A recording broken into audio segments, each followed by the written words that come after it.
Good evening. It's 5:30 p.m. on Wednesday, February 16th, 2022. And this regular meeting of the Sandpoint City Council is now called to order. We are in the council chambers at City Hall, 1123 West Lake Street in Sandpoint, Idaho. For the record, I'm Mayor Shelby Ronstadt presiding. Also present are councilors Kate McAllister, Deb Rule, Andy Grote, Jason Welker, and Justin Dick.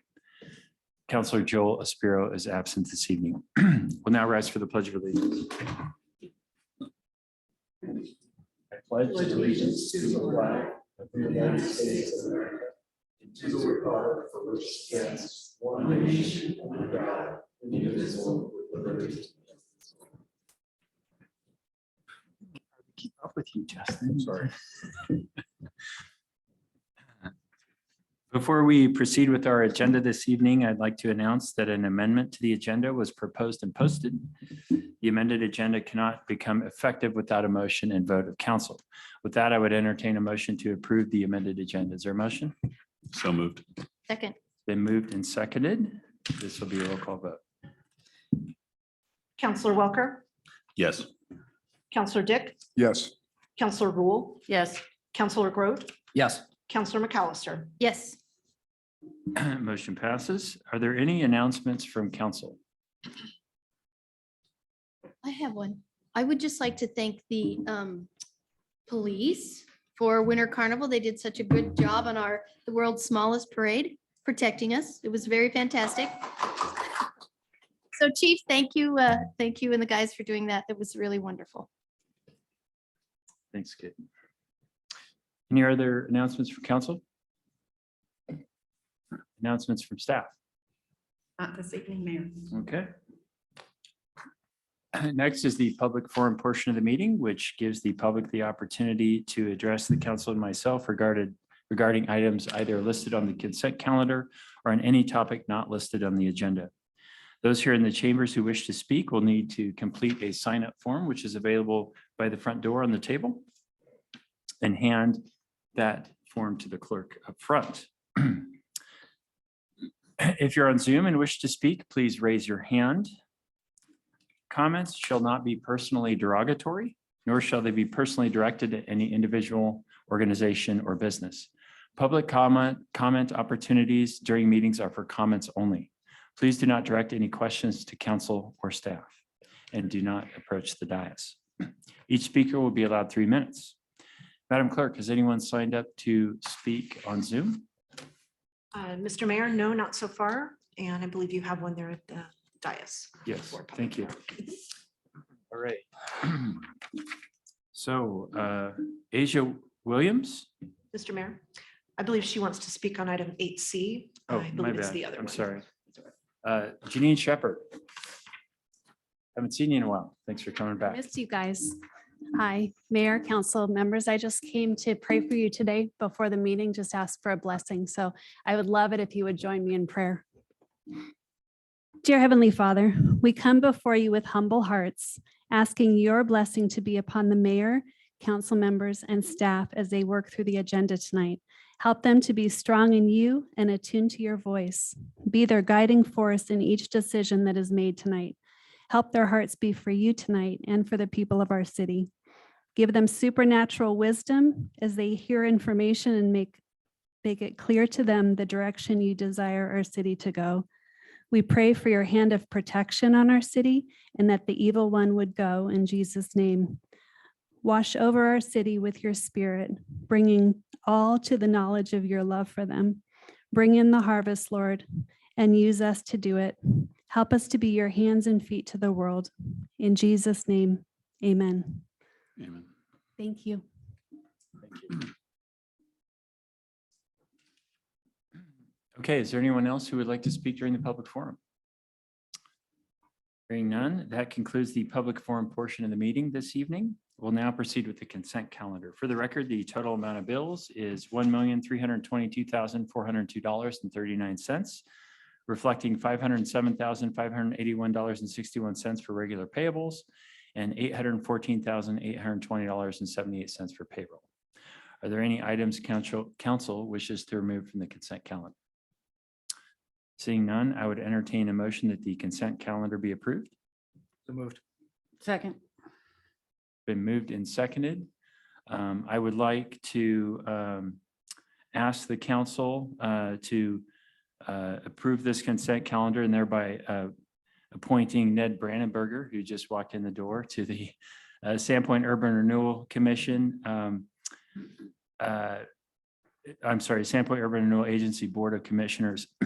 I think it'll be a great addition to that board. He's I think, well qualified for the position, and I would appreciate the council's appointment. With that, it's been moved and seconded. This will be a roll call vote. Counselor Rule, Yes. Counselor Groot, Yes. Counselor Welker, Yes. Counselor Dick, Yes. Counselor McAllister. Yes. Motion passes. The first item under old business this evening.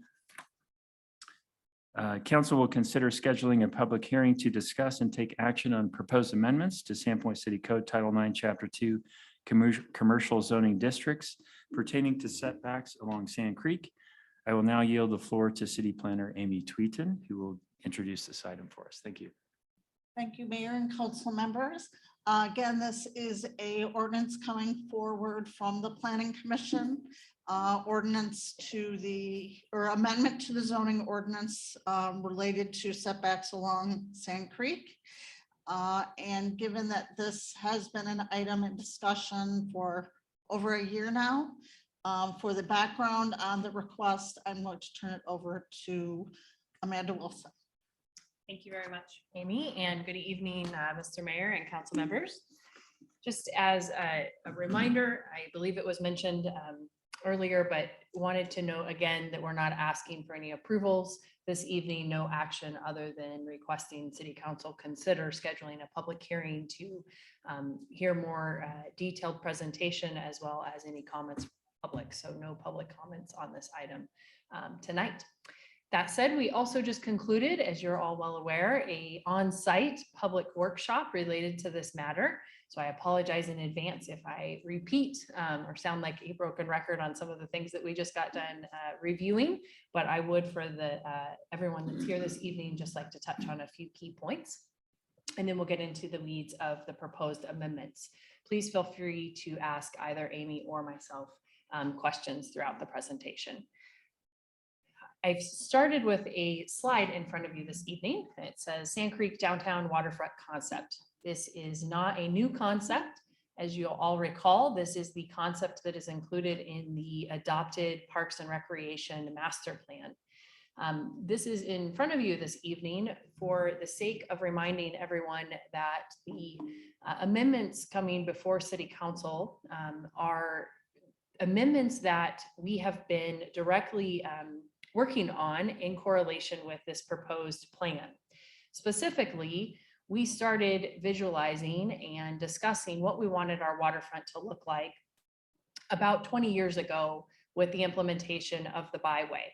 And since that time, there have been a number of planning documents that have continued to solidify that plan, including the 2009 comprehensive plan, detailing our goals and objectives and vision for the downtown area, as well as the 2013 Downtown Streets Design Guide that includes specific comments related to this very area known as Farman's Landing between Bridge Street and Cedar Street, as both on the east side and the west side, as well as most recently the 2020 Parks and Recreation Master Plan, which is this concept in front of you.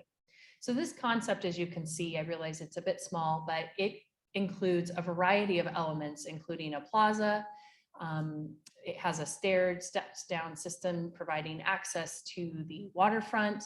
It provides a space for public gathering as well as civic space. And I think most notably is stormwater facilities and treatment. Farman's Landing was purchased by the city with the intent of enhancing stormwater treatment at this location. A significant portion of our downtown outfalls at this location underneath the kayak launch that exists there today. And so while this particular concept shows a public gathering space, what is not shown is that 3D image below it, which we do have some slides that I'm happy to show you that includes stormwater treatment below this surface. Why that's relevant to these code amendments that are being proposed is what's in front of you are considered structures. So the stormwater features, the outfall, the retaining of fill, all of those elements are classified as structures, and our current code precludes structures within 25 feet of the high water mark. There's a little bit more details to it, but that is essentially the purpose of our proposed amendments to code is to enable the implementation of this plan. That's why we started drafting code amendments approximately a year ago, last March, and why we've continued to work towards progressing these forward to bring them to you for consideration. So with that, I'm going to switch over to the proposed ordinance that was included in your packet, in your council packet. We also included references to the planning and zoning staff reports, as well as the versions that were provided at those public hearings. I'm going to scroll up, and while it is shown here in front of you that it with a strike through it, I think it's important to start with what does our current code state. So we'll begin at the beginning. The section that I'm in here is actually within Title 9, which is our zoning ordinance, Chapter 2, which is our commercial zoning district, Section 1, Table 4, or I'm sorry, Section 1-4, Table 2, which is titled Building Setbacks. When you get to the bottom, or near the bottom of that table, there is a section referred to as setback from Sand Creek. Again, this provision is specific to these commercial zone, not the residential zone, but the entire commercial zone. And it states that structures along Sand Creek shall maintain a 25-foot vegetative setback from the high water mark of the creek as established at full summertime pool, elevation of 2062 feet. Uncovered porches and pervious decks may encroach into the setback a maximum of 15 feet. Structures utilizing this encroachment shall maintain permeable erosion control material on any area encroached upon. A maximum 5-foot improved pervious sidewalk to any pedestrian pathway connecting to Sand Creek is exempt from the vegetative buffer requirement. The key element that I would like for you to focus on goes back to my previous statement, and it's the first sentence. Structures along Sand Creek shall maintain a 25-foot vegetative setback. That means that the proposed concept of the downtown waterfront, with all of the various elements of those structures, would be precluded by this code. So when staff first looked at this and in revising it and implementing our plan, the obvious stood out. Why not just change the definition of structures that's currently so broad to clarify what we mean by that? We too thought it was a simple fix until we started getting into the weeds of it, realizing that there's actually layers of challenges with this particular provision and a lack of necessary safeguards and consistency with other regulations. I'm going to pause there before we go into the proposed changes and just ask if you have any questions related to the current code. Okay, hearing none, I'll move on to the draft ordinance. I'm going to review it at a high level, and then I'm going to highlight what has changed since this was taken to planning and zoning in September. We took it to planning and zoning on September 7th as 2021, as well as September 17th. The first portion of the proposed ordinance is related to the applicability of the provision. And just to clarify, the proposed change is to omit the current section that we just reviewed and add a new section, Section 10, to Title 9, Chapter 2, which is the commercial zone. And the applicability for these provisions is those properties that are located along Sand Creek within the commercial zone, and including both public and private properties within the downtown waterfront and outside of the downtown waterfront. So to help clarify, the commercial zone along Sand Creek extends to approximately Popsicle Bridge. So it goes beyond our downtown core that we refer to. Definitions, we currently have the reference of 2062 as an elevation within the code. The proposed amendment provides definitions that are consistent with the Idaho Department of Lands and distinguishes between the artificial high water mark as well as the ordinary high water mark and defines what the downtown waterfront is.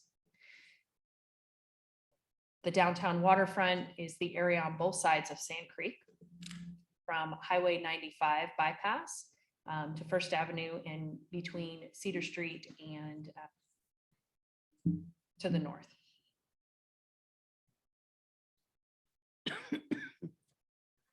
The next section, C, is providing an emphasis on the fact that while we want to provide some flexibility for some types of structures within that 25-foot buffer from high water mark, that we do not want to provide flexibility for buildings within 25 feet of the high water mark.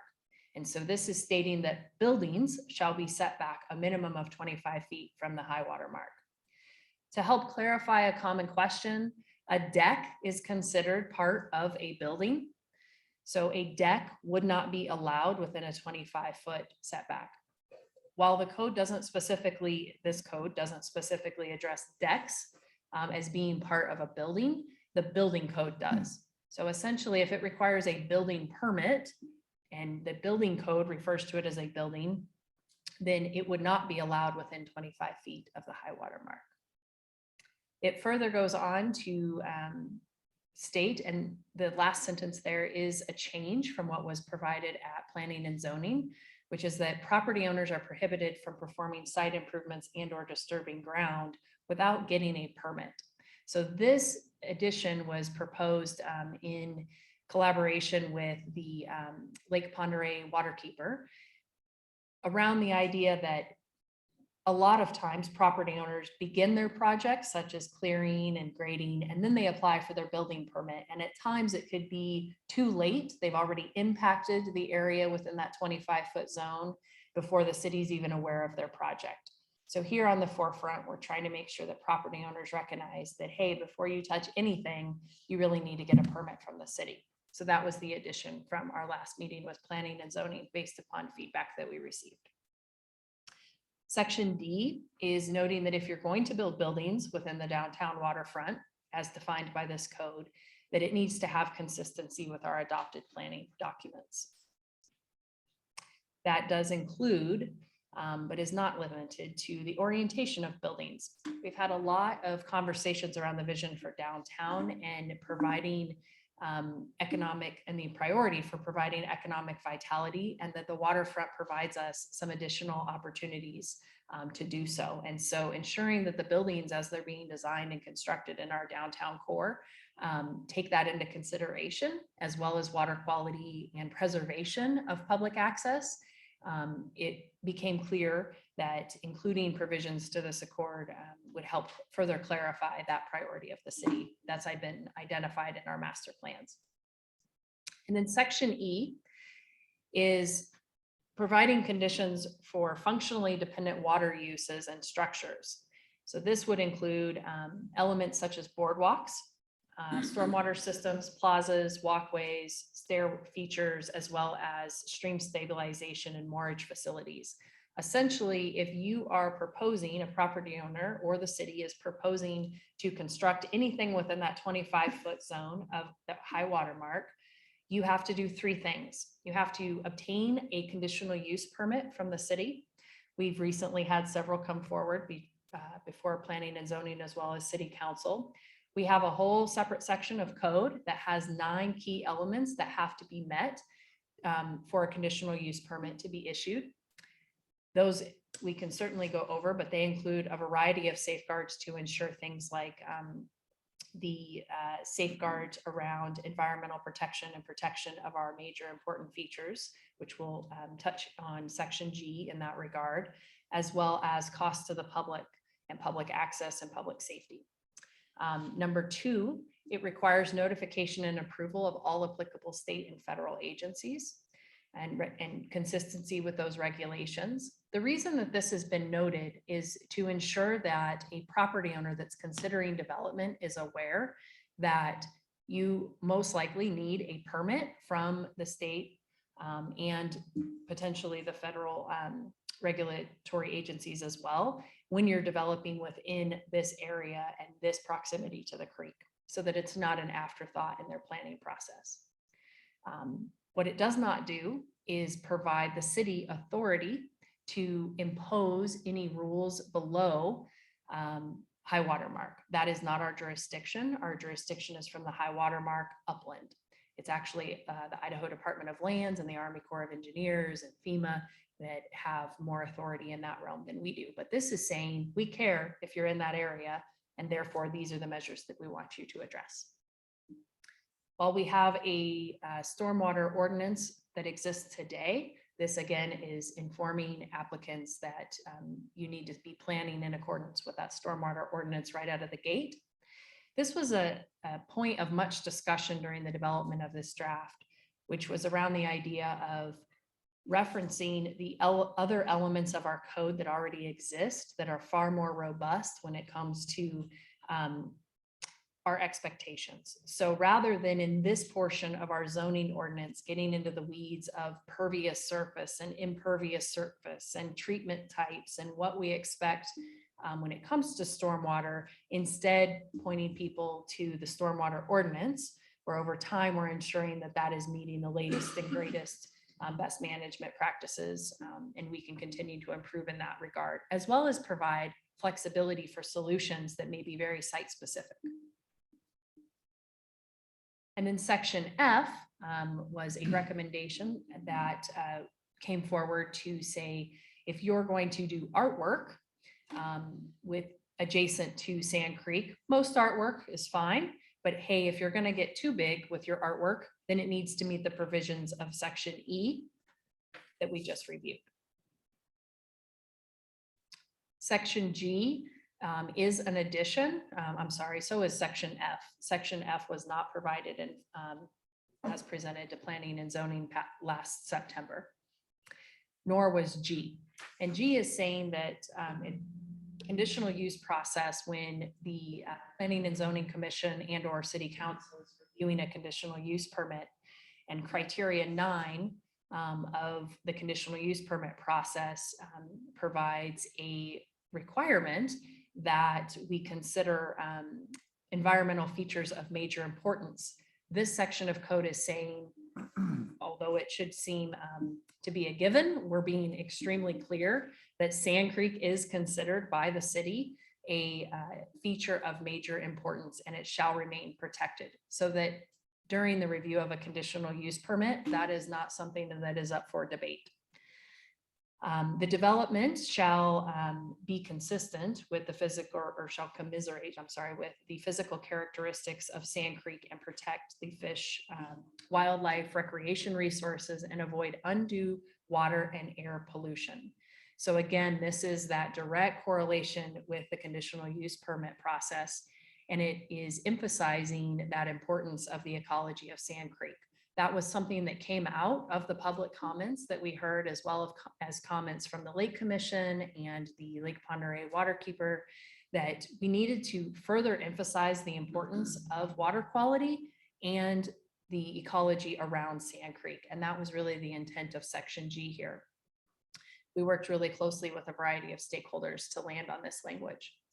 It further, again, in response to public feedback that we received, it further provides that a vegetative buffer upland, so above the high water mark, shall be provided and incorporated as one method of protection.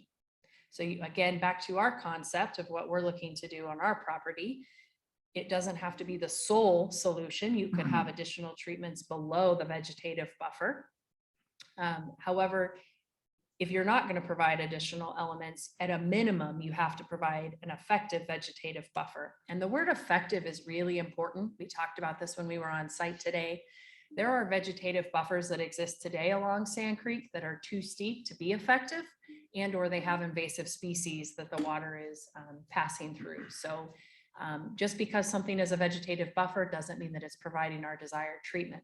And so the intent with this sentence here was to say vegetative buffers, when done right, can be extremely effective. Depending on the site conditions, there may be alternative solutions that should be reviewed that are of equal or more protection and provide equal or more protection. So then the conversation became, well, who's going to determine if it's equal protection, or who's going to determine that these site-specific conditions don't warrant a vegetative buffer or don't lend themselves well to a vegetative buffer. And the industry has two categories of professionals that are trained and skilled and frankly licensed with that technical knowledge. And those are licensed professional engineers, which we require that all of our stormwater management plans that are submitted to the city be stamped by a professional licensed engineer, as well as licensed landscape architects. So those two individuals are really tasked with making the case in a conditional use permit process to the city that, yes, I've provided in this proposal a vegetative buffer. Here's what its effect is going to be. Or we didn't in this development provide that. Here's why, and here's what we're doing to meet the intent of that vegetative buffer as an alternative solution. And it also provides for a combination of the two, as I mentioned. So section H and section I were both included in the previously provided draft. And that's noting, again, that we are going to notify, the city is going to notify federal and state agencies of any proposed construction on properties adjacent to Sand Creek. That is a pretty broad statement, and we currently do not do that. So if you are applying for a building permit with the city, it is not a requirement that we notify federal and state agencies of your building permit application. We would have to have cause to notify them. Something about your development is causing staff to notify them. In this case, it is a blanket statement.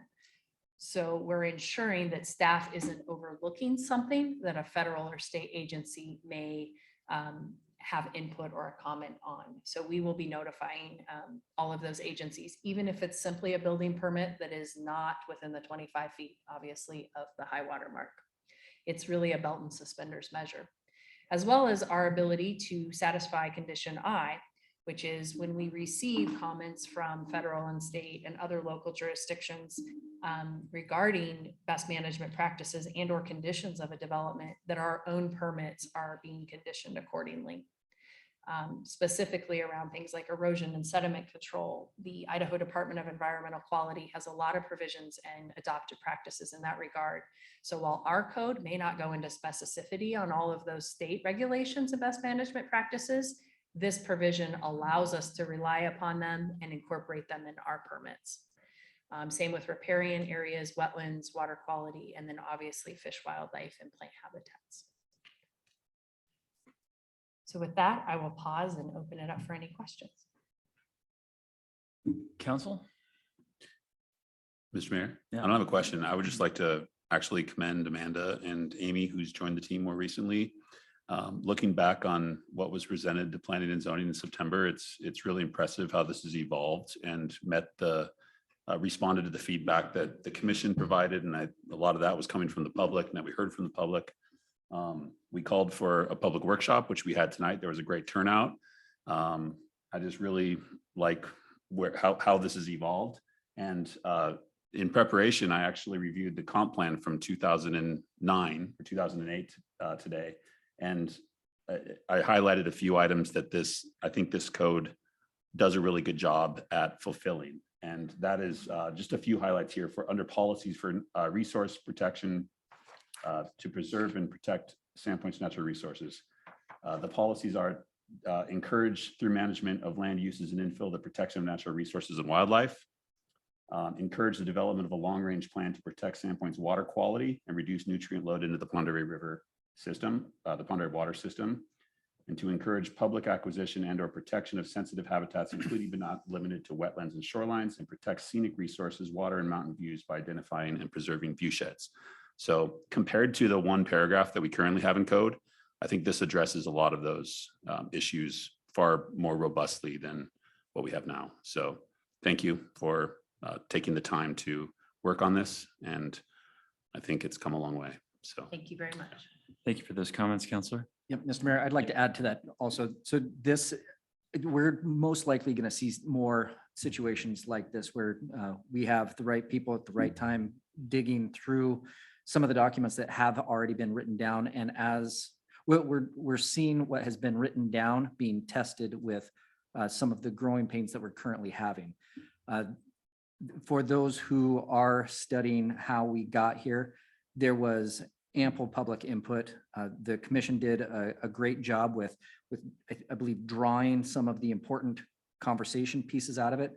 And then staff, although there was some levels of excitement from our citizenry, the ability to take that information and provide a much more clear and articulated formatted document for us here to make better decisions.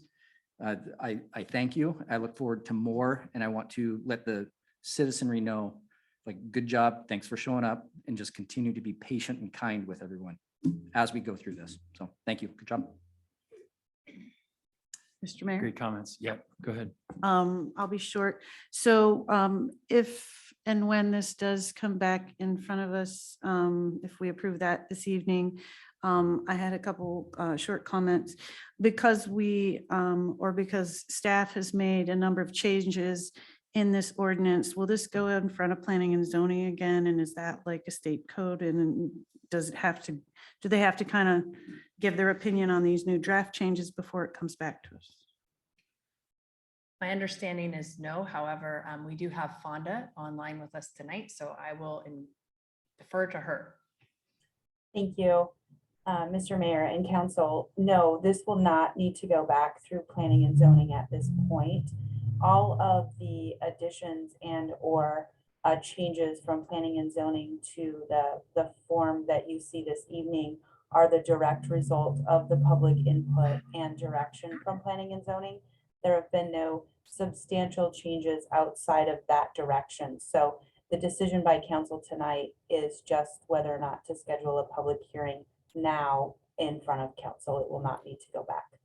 Okay, I just didn't know if that was a clerical thing, that hoop we had to sort of jump through. Then just to speak to the notification of ground disturbance piece. And in some way, do we have a plan to communicate that to landowners and developers as we change this? Because so many of the developers, or not the developers, but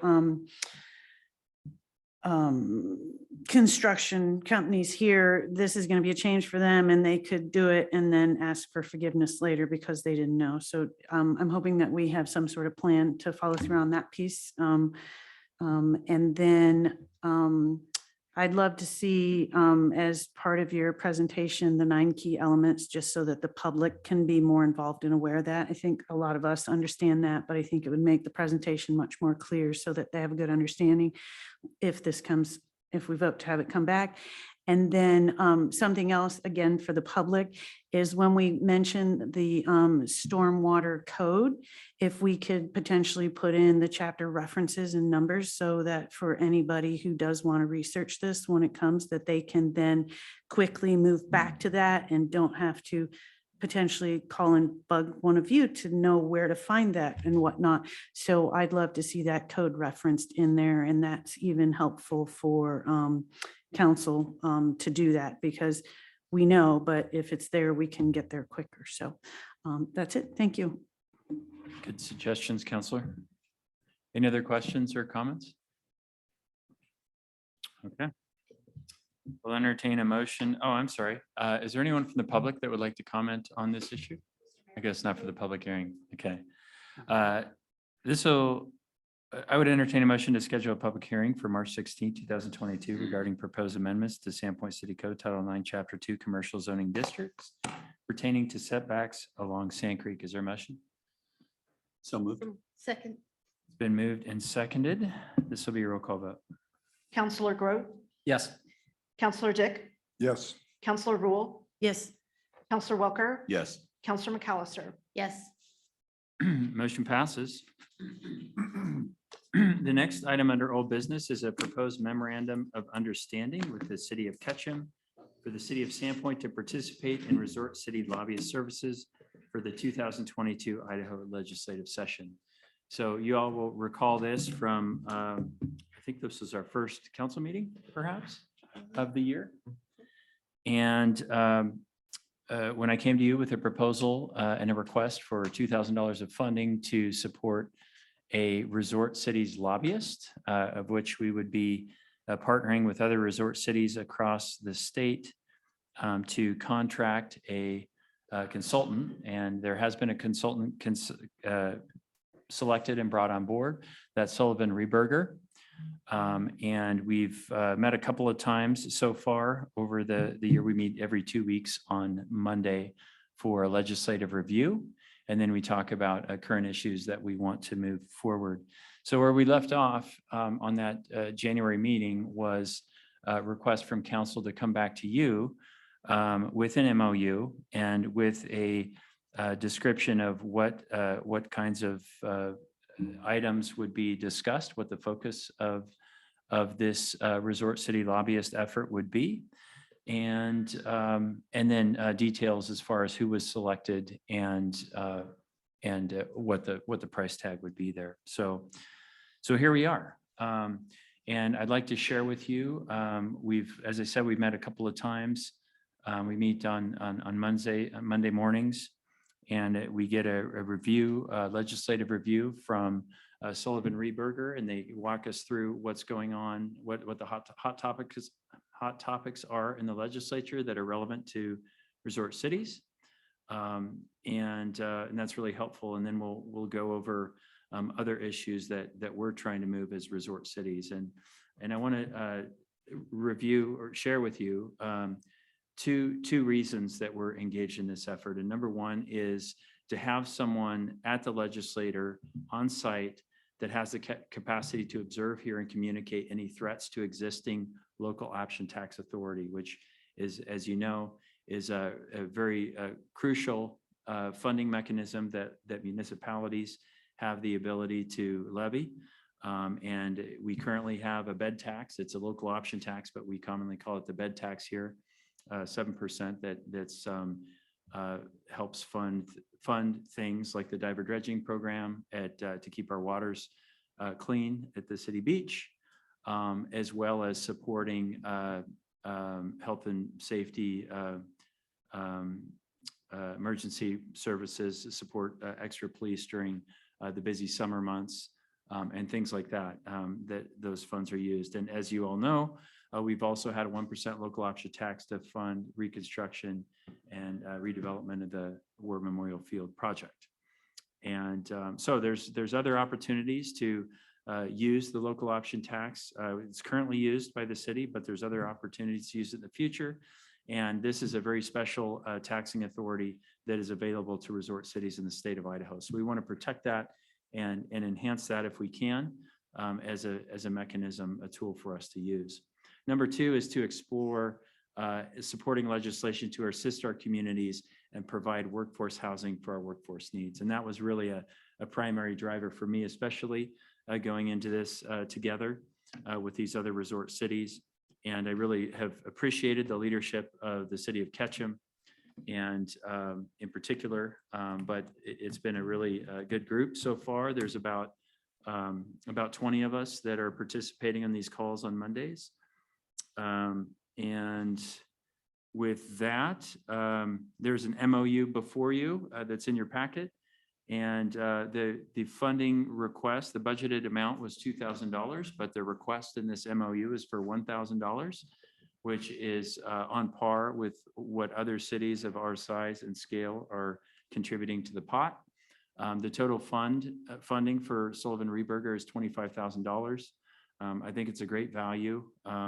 This session, we don't know how long it's going to go, but it's pretty intense. Things move pretty fast for the few months that the session is in session, and there's certainly a lot to go through.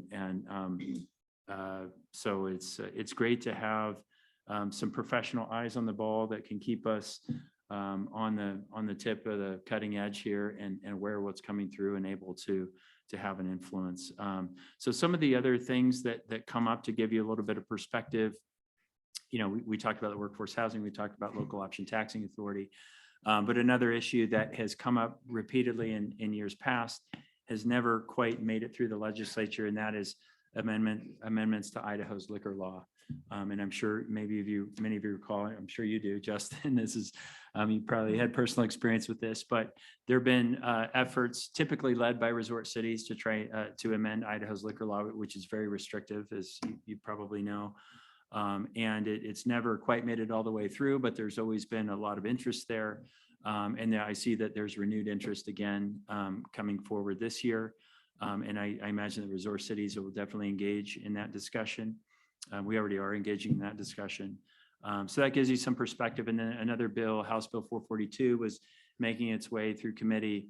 And that was one that was going to, I don't think that's super relevant for us here, but it is relevant to resort cities. And that was legislation that would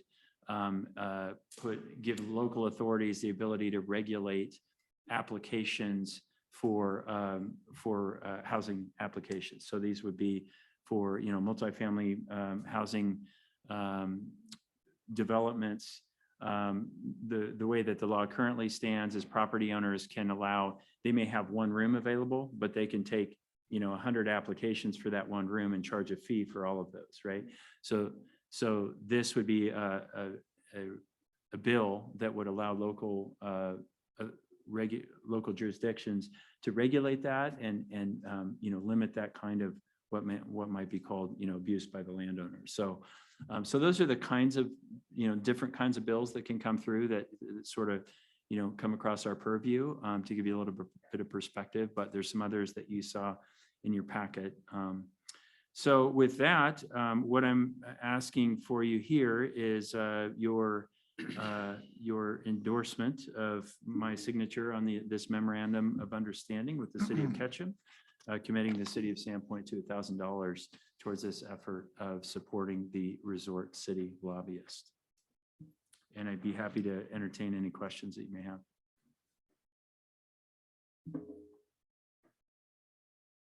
Okay. Is there anyone from the public that would like to comment on this matter? Anyone online? Okay. With that, I would entertain a motion to approve the resolution for interlocal memorandum of understanding with the city of Ketchum. Is there a motion? So moved. Second. Been moved and seconded. Any further discussion? This would be a roll call vote. Counselor McAllister, Yes. Counselor Groot, Yes. Counselor Welker, Yes. Counselor Dick, Yes. Counselor Rule. Yes. Motion passes. For the final item under old business, I'd like to provide an update on our workforce housing initiatives.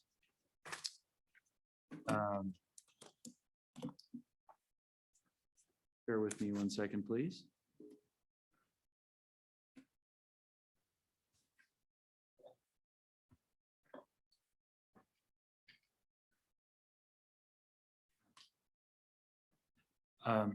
So very briefly, we have,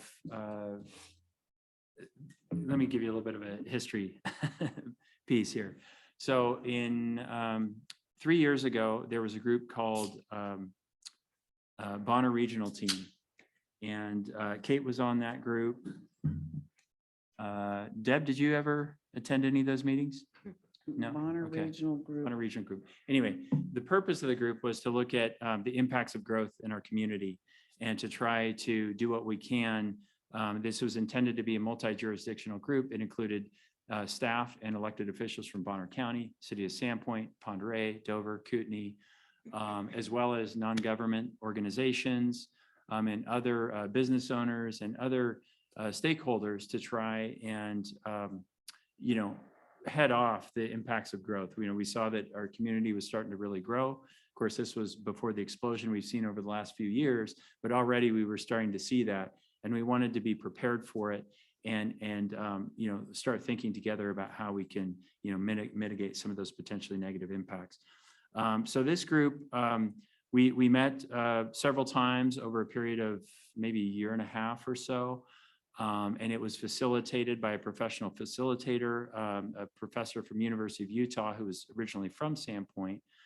Did a really, really good job. But at the end of the day, the group, I think the focus was too broad rather than being really focused. And it kind of, because of that, I think it sort of petered out. But towards the end of that, and it required funding to be able to keep it driving forward. It wasn't much, but just to be able to hire that professional consultant to help drive our efforts forward. So we applied for a grant. City of Sandpoint applied for a grant under my direction, And Linda, this is when Linda Heiss was here, our grants administrator. We got the grant. And then, then COVID happened and all these things, and Bonner Regional Team kind of disbanded or just went dormant for a while. Meanwhile, we had the grant, but we weren't using the grant. And so here it was, a few months ago, and I got a notice, hey, are you guys, you going to use this or what? So I basically redirected those funds towards let me say that a different way. So what I did is I wrote to this was the rural development block, rural grant block development grant, RBDG, rural block development grant. Okay, you've all probably heard of this. It's this grant from the state of Idaho. So that was the grant program. So I wrote the grant agent down in Coeur d'Alene, and I said, hey, the Bonner Regional Team has essentially disbanded, but we've got this workforce housing initiative, this task force that we've created, and which is really focused on the same kinds of issues, but much more focused specifically on workforce housing, and that being, a primary important issue in our community that's directly impacted by growth. So they were in favor of that idea. We essentially reformed our application, sent it in, and it was approved. So so I'm just letting you know that we've got, and this is all good news. So it's $10,700 that we're basically redirecting that would have gone to the Bonner Regional Team that is no more. And now we're just redirecting that funding towards this workforce housing initiative and the work of the task force. So I wanted to share with you that update. There's no action that I'm requesting from anyone here. I just want to give you an update. If you see that coming through on the accounts payable and receivable, that's what that is. And I think it's good news because now we have some more funding going towards our workforce housing initiative. And that is in addition to the Blue Cross of Idaho funding that was also that we also received that's going towards that effort. So I'd be happy to field any questions you may have about that, and happy to hear any questions or comments on that. Is some of those funds going to go to facilitation of the task force? Yeah, so I'll share that with you as well. So we've put out a request for proposal for a consultant with expertise in housing and particular workforce housing. We've got some names that we're tracking down. One of those, and these would work in coordination with the land use study consultant that we've already contracted. In fact, one of those, we may just roll that consultant in and help with some of this work as well. So yes, in answer to your question, that money, a significant portion of it, if not all of it, will go towards those consultant services. And we put out an RFP for that work, and we've got a few firms that I think will be good candidates, and we'll be reviewing those over the next weeks. Thanks. Great question. All right, is there anyone from the public that would like to comment on this issue? All right, hearing none, we will move on. Mr. Mayor, Yeah. your script does not include item 7D. 70, oh. The item that. Oh, added thank to you. the agenda. Appreciate that. Okay, we also have a presentation. It's an update on the water revenue refunding bonds. And City Administrator Jennifer Stapleton will walk us through that. Thank you, Jennifer. And thank you for the heads up, Madam Clerk. Thank you, You're on Mr. track. Mayor, and I'm going to have Sarah join me as well as Greg, our Utilities Director. And I apologize for this last minute addition to your packet. It was not intended that you necessarily had to review every page that was in there, but if you wanted background, I wanted to make sure it was there for you and the public. So mainly what we wanted to report back to you is that we did receive our credit rating for the potential issuance of bonds for our refunding of our current water revenue loan that we have. The rating that we received, and I included this in your packet. I'll just scroll down here. So the rating that we received came from Standard & Poor's, and I, as noted in the staff report, would note for you, this is the first time that City of Sandpoint has gone to the open bond market, and that's significant in terms of financial stability of the city, that we have reserves that are large enough, that we have staffing with the credentials, that we can really be competitive on a bond market and get a good rating. As discussed in the past, we have historically, when we have gotten any bonds, we have gone through the Idaho Bond Bank. And the reason for that is the Idaho Bond Bank is there so that smaller, more rural jurisdictions can go in together that aren't really, they don't have the position or standing to get a good rating on their own. They can go in together and they can package essentially a bond package that would go out to Standard & Poor's and be rated and ultimately go out to the open bond market. So this is the first time that we as a jurisdiction have gone out on our own, and likely is where we're headed moving into the future.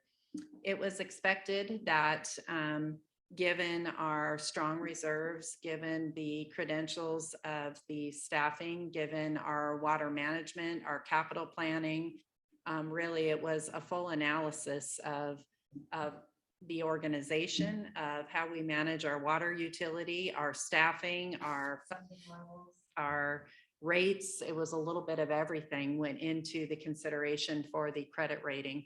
So we had to put together a comprehensive presentation, and then we ultimately had about a 2-hour presentation before the rater with Standard & Poor's, who ultimately gave us the rating. And I do want to give my kudos to my team members, Greg and Sarah. Greg especially coming in new and kind of jumping on board. But again, it speaks to the experience he brought to the city. And Sarah certainly has been the one leading this effort and keeping us moving on this as we've gone through the process.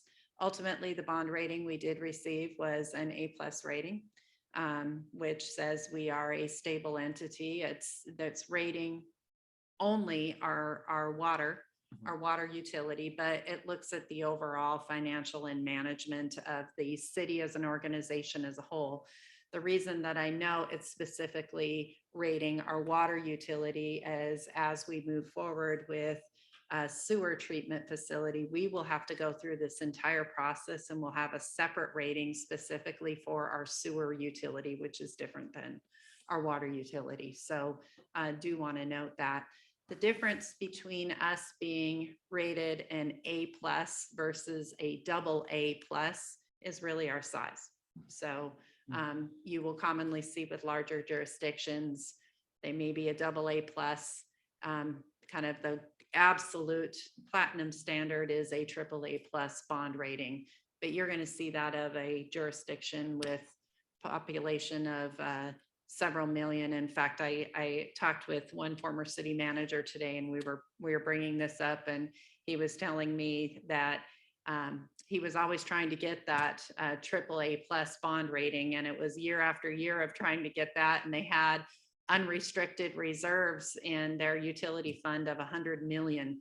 And it was a fight to get that AAA+ bond rating. So this is significant and really speaks to the competency, the good management that we have in our water utility fund. So our next step with this process is actually to put out a statement and put this out for bids for bonding.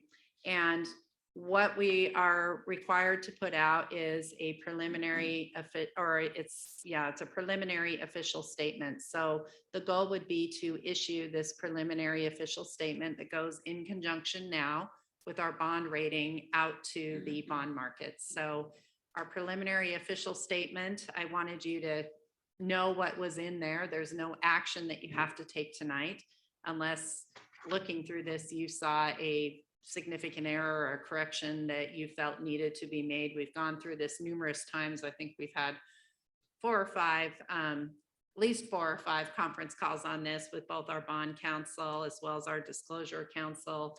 Andy, as our city attorney, has been involved with that, and the 3 of us as staff, as well as our financial advisor, on trying to get this all put together. So the plan will be to issue this by Friday of this week. And then we should be hearing back over the course of the next couple of weeks relative to bond opportunities and interest ratings. I included in your packet, and I sorry for the quick scrolling for you and members of the public, but when all of this gets put together, it's a lot of pages. I included our most recent financial analysis so that you could take a look at that. Our stock market, and many of you probably watch it and are aware of this, we're seeing our stock market react to both the Fed saying that they're looking at interest rate increases and maybe more than one in the next year. And we are also seeing significant reaction in the markets right now relative to the instability related to Russia and where they are related to the Ukraine. So as a result of that, we are seeing interest rates already changing in the bond market in anticipation of things that may happen. Council will recall that you have authorized us to move forward with this and put this out and accept a refunding so long as our ratepayers will benefit from a savings of at least $1 million.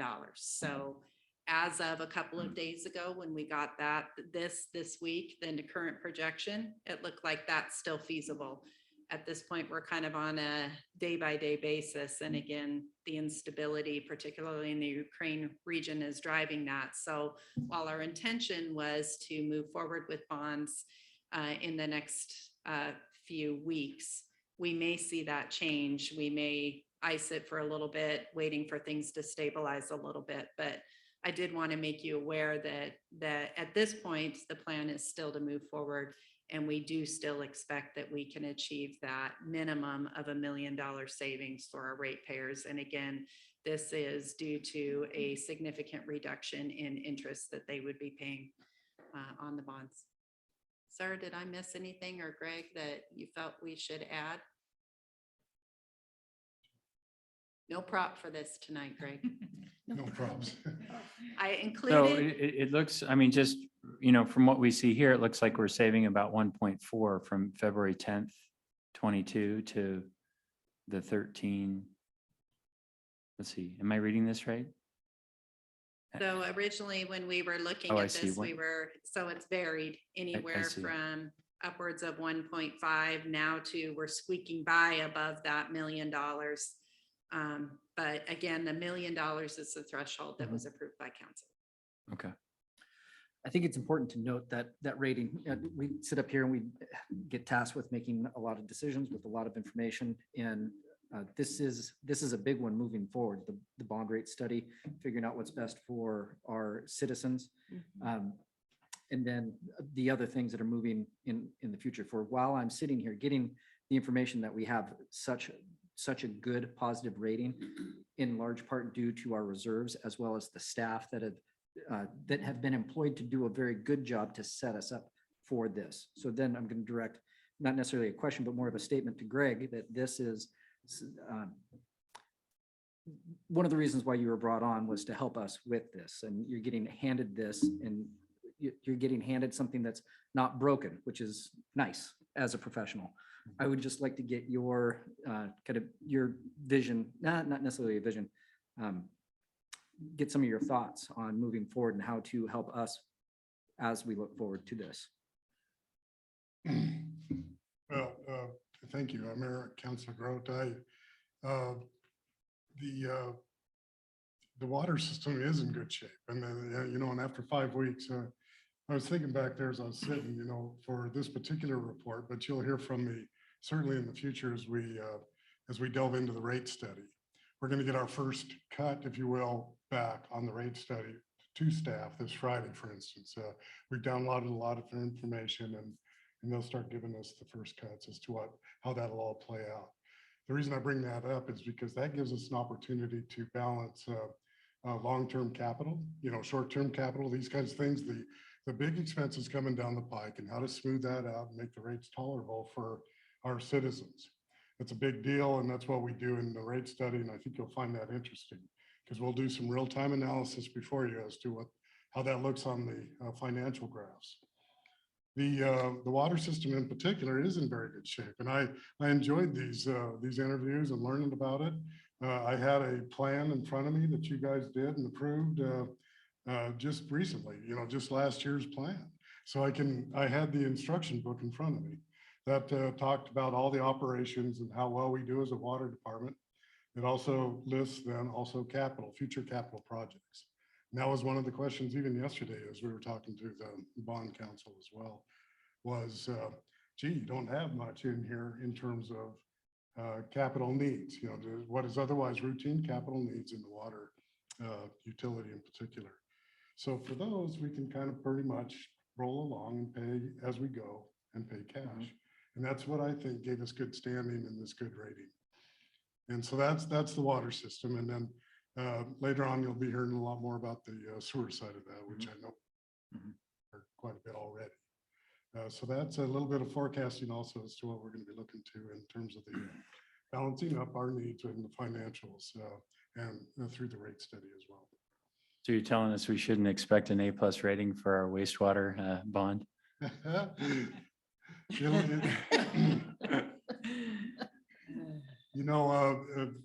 know we hope we do, but we also saw, especially the reserves that we've put away, and then the amount or the expense of the repairs or the sewage treatment plant upgrades necessary are expensive. Yeah. Mr. Mayor, Yeah.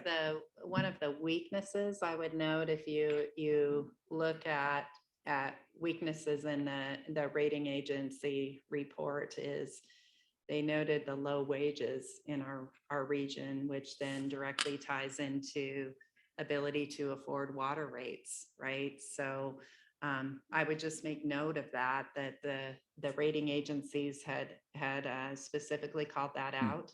And certainly that's going to be an important consideration for us as we move forward with the rate study on both the water rates and the sewer rate side. And a reminder again that we have not made any changes to our rates in around a decade.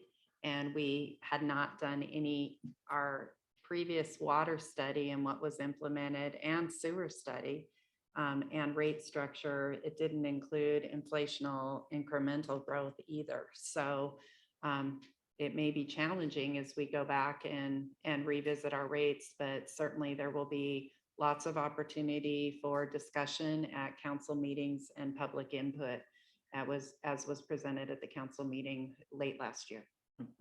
Yeah. Thank you. Council have any further questions? Okay. Is there anyone from the public that would like to comment on this issue? Madam Clerk? All right. Thank you for that presentation. The first item under new business is a proposed ordinance amending City Code 7-7-5-M pertaining to pretreatment and a requirement to notify the city when changes to a discharger's facility could result in a quote-unquote slug load discharge to the wastewater system. I will now yield the floor to Utilities Director Greg Lanning for additional information regarding this proposed code change. Thank you, Greg. Well, thank you, Mr. Mayor, members of the council. Greg Lanning, your Utilities Director. The topic is wastewater pretreatment, notification of potential for slug discharge. I wonder, we've all heard it said you'd be amazed as to the breadth of topics we hear at council and what we learn at council. And my guess is this one fits that category. I know when I introduced this to staff in particular last month, they thought, well, Lanning, the new guy must have made it's a typo or something, that.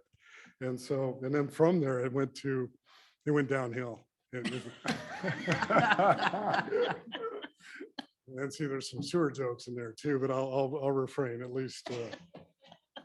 So the amendment to the ordinance is simple. We have a pretreatment ordinance, and I'll define pretreatment as well as slug here in just a little bit.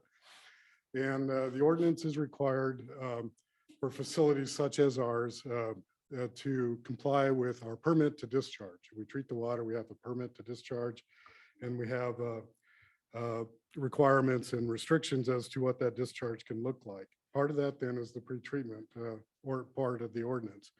So this is just simply the addition of one line to that ordinance, paragraph M. We had an audit by the state Department of Environmental Quality just last year. During that audit, it was a pretreatment audit.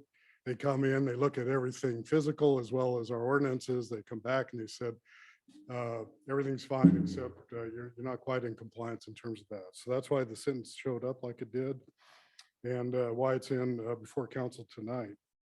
Pretreatment is the process by which we go out to certain industries in particular. We make sure that they're not putting anything in the sewer that could be harmful to our treatment system. And a good example, say, of pretreatment would be a large food processing. If they were to not have pretreatment and that those wastes from food processing got into the sewer, biological degradation happens in the sewer. It eats up oxygen in this case, and then it could go septic or anaerobic in the sewer itself. That process in particular creates a hydrogen byproduct, which could then erode the collection system itself. If then indeed it gets to the treatment plant, that additional oxygen load, or in this case, it's an anaerobic load, would be difficult for our plant to handle, and it could upset our plant. If we upset the plant, we could be 6 weeks behind to get the bugs back up to speed to the process that we need at the plant. That's not good because that usually results in a discharge violation, and then the DEQ will be fining us for that. So that's the purpose of the pretreatment program. The one you all been waiting for, I think, is slug discharge.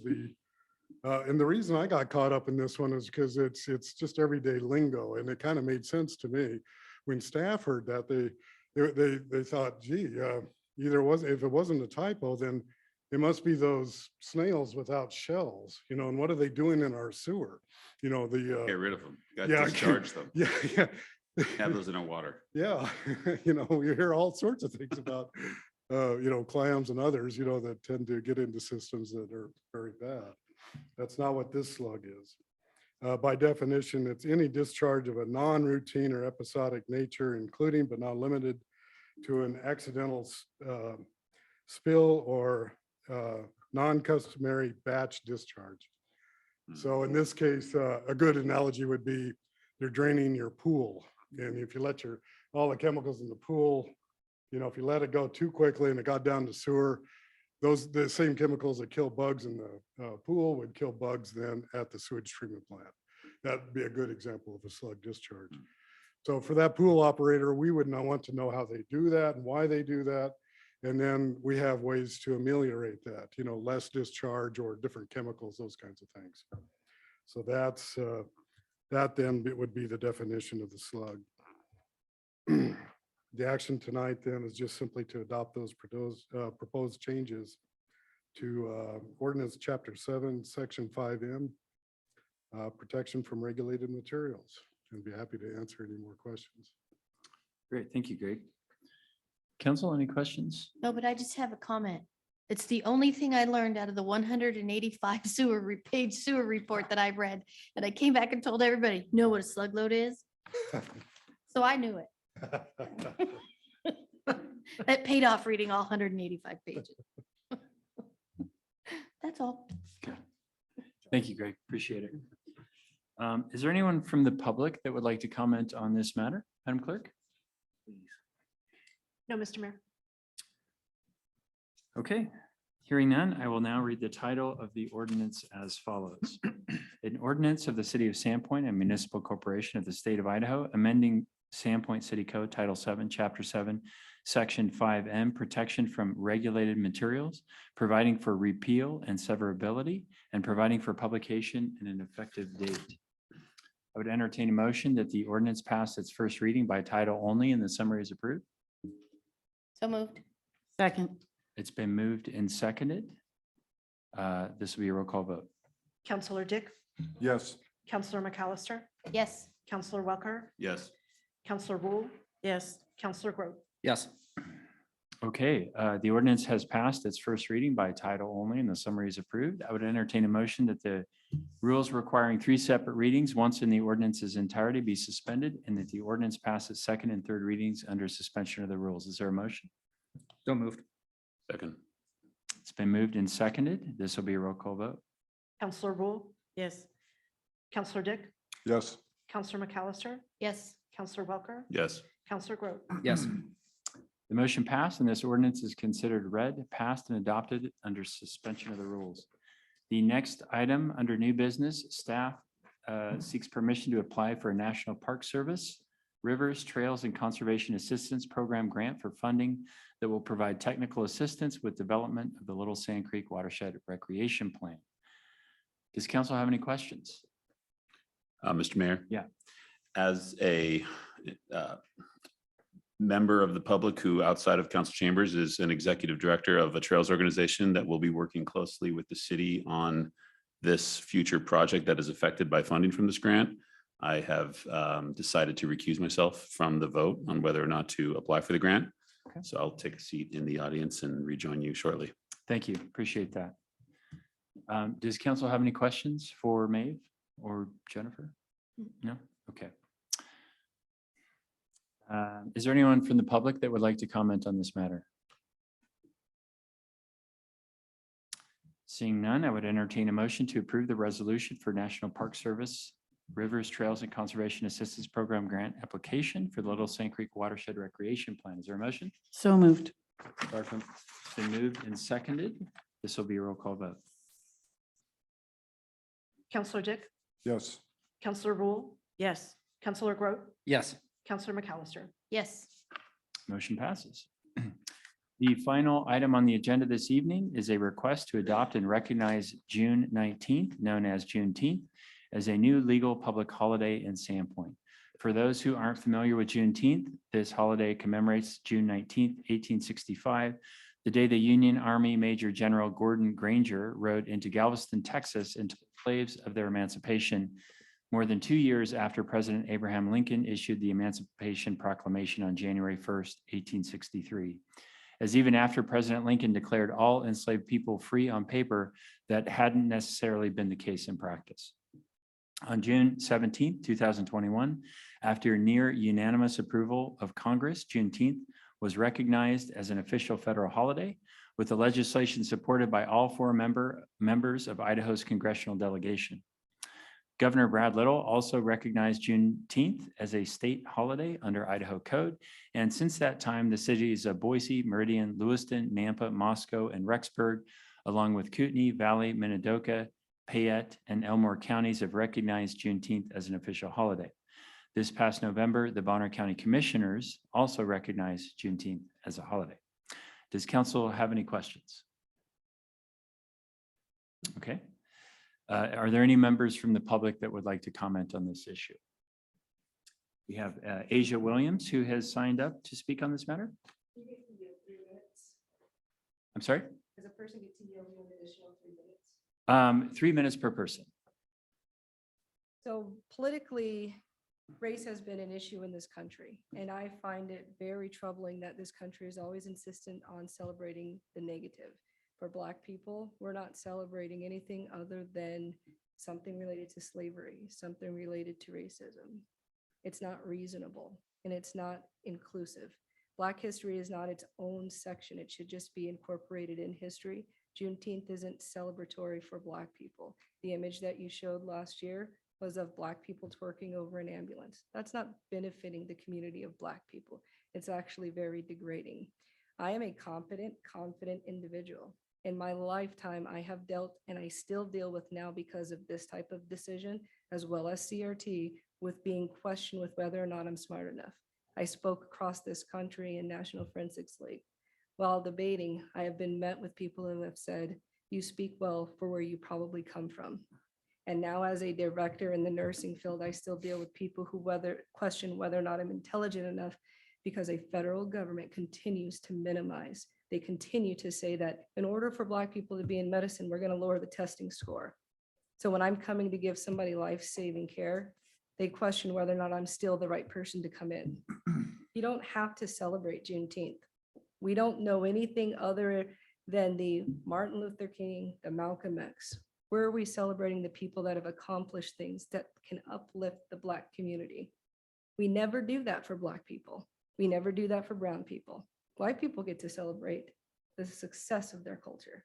You're pushing our culture to stay in the negativity. And as kids come up, they're not able to see the heroes that they can aspire to be. You want them to celebrate a slavery that they were not part of. You can teach somebody their history and uplift them concurrently, and we're not doing that. So you can have a decision to celebrate an additional holiday because you have to, but it doesn't have to be the freedom of slaves that I wasn't, my children aren't, my brother and sister aren't. You're causing a problem. I am tired of answering for I am smart enough.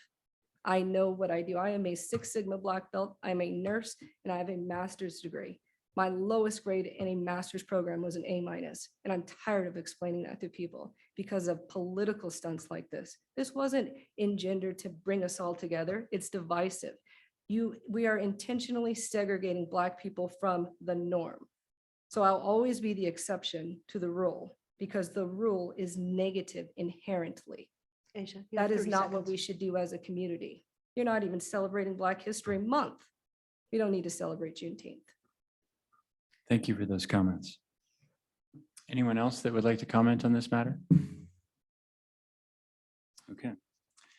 Hearing none, I would entertain a motion to approve the resolution recognizing Juneteenth as a new legal public holiday observed by the city of Sandpoint and amending the city of Sandpoint personnel policy to add Juneteenth as a city employee holiday. Is there a motion? So moved. Second. It's been moved and seconded. Is there any discussion? This will be a roll call vote. Counselor Rule, Yes.